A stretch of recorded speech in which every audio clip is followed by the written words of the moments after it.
Hi, what's up YouTube? In today's video, I'm going to show you my air filter that I use on my C8 Corvette. So this is it right here. It's an AFE power air filter, and this is a dry air filter that you can wash and reuse. If you want to check this awesome product out, I'll leave a link down in the description below. This pays off itself just from buying it the first time, because this is actually clean. I'm going to overlay a video of how dirty it was. It was really black and a lot of gunk in the fins, but I'm going to show you the solution that I used to clean this air filter. So the air filter actually goes right back inside here. So I'm going to show you what I did to clean this air filter and wash it, and then I'll show you how I install it back into my trunk. So this is the air filter. It's been dried overnight with this fan over here, but what I did was, you can use a K&N dry washable solution like a degreaser, but I like to use this stuff right here.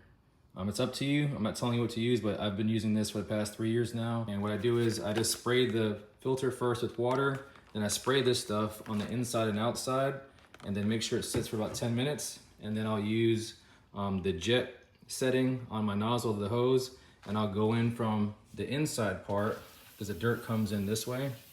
So I just squirt everything out this way, and then I squirt and rinse out everything from this side as well. So I just do that over and over again until the solution is completely gone. But this stuff smells great, and it gets rid of all the grease and dirt. So you can even see it yourself. You can see how all the fins are nice and clean, and it's nice and white. It was black, had a bunch of bugs and leaves, all kinds of stuff in there. So, but after I rinse everything off, I just kind of shake it off until it kind of gets most of the water off of there. And then to dry it off, I just let it sit just like this.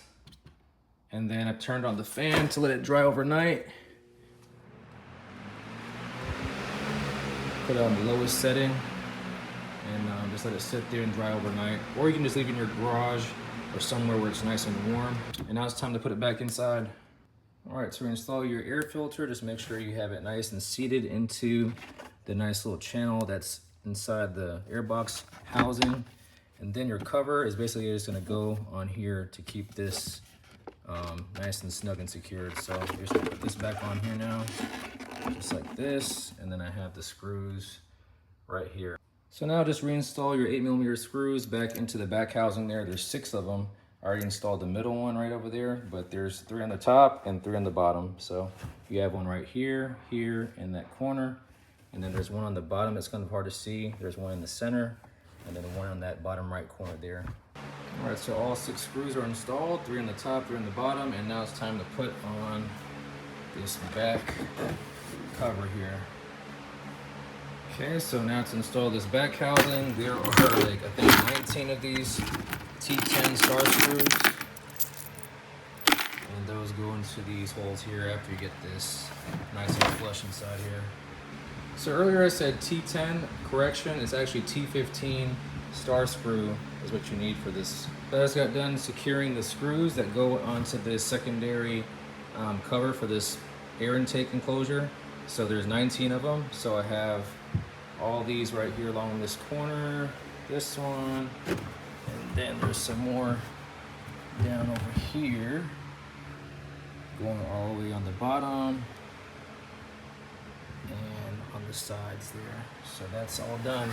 So now we're going to go ahead and tuck in our mat underneath this gasket right here and just slide it along here just like so, and then kind of push it upward just like that. So your target top locking mechanism is going to only go in one way. So basically you're going to stick it on there and match that same pattern if you don't remember how it looked before.